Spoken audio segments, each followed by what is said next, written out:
what age did you decide, I want this wealthy lifestyle, how am I going to get it, and what did you do? Well, for me, it all happened very spontaneous. I left Sweden, where I'm from, when I was 19 to live in Italy.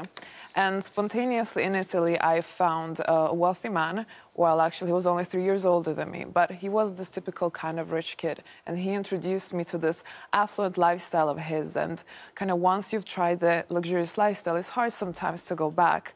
But I never seeked it out consciously. It was a subconscious thing. But once you've tasted it, the high life, as people say, it's hard to maintain if you haven't got money. Oh, definitely. So for me, of course, I've been able to maintain this luxurious lifestyle through the men that I've always been with.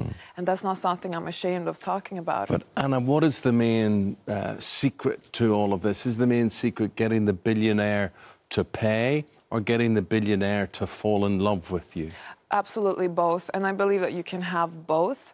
It's part of being, the point is being part of his lifestyle, you know. I think it's good for, I think it's like in today's society, women can actually benefit from the man, and I don't think there's anything wrong with that, which is exactly what I teach in my own In this training. society now, the message is always about women being independent. It's about equality. Women are still fighting for equal pay, equal rights.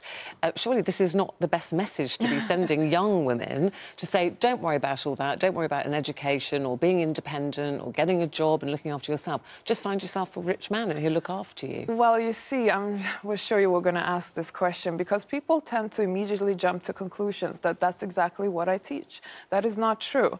I teach women to, of course, be independent, but I teach them to be clever, to have savings, to have an education, to have work experience.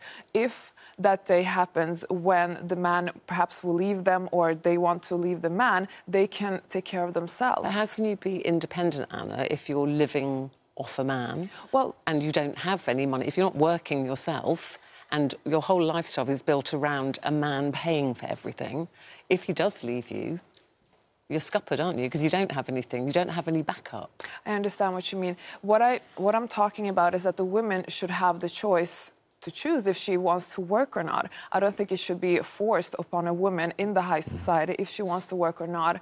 And I don't think women should be judged if they are working or not. I do support that women should have something going on for themselves. For instance, look at me. I have an affluent man in my life. I am doing something with my life. I'm not just sitting at home looking pretty. And that's not... And basically, I'm trying to be a role model for the women that I teach.